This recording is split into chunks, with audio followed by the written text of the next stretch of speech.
As we established in the miracle of perfect connection, the Bible flows perfectly toward one figure, Jesus Christ.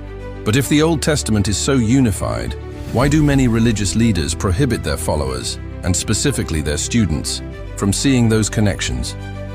You must ask yourself this question: the forbidden text. Think about Isaiah 53. This chapter details the suffering servant who is cut off from the land of the living. It describes a transaction, a singular man taking the iniquity of us all. It begins by establishing universal guilt. All of us like sheep have gone astray, but the Lord has laid on him the iniquity of us all. Ask yourself, who is the Good Shepherd? Jesus claimed this title in John 10:11. The Good Shepherd lays down his life for the sheep. The prophecy of Isaiah's suffering sheep is answered directly by Christ's sacrifice. Yet today, Isaiah 53 is often entirely omitted from the curriculum in yeshivas and Hebrew schools. Students are steered away from it. Why would a system that prizes deep study of the text skip over this specific chapter with its children? The suspicious switch. Here is the most critical question: why the switch?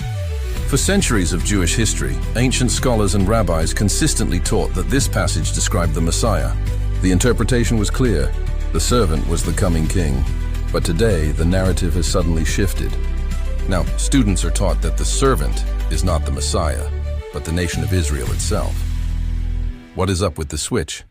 Why abandon thousands of years of your own history? The answer is simple.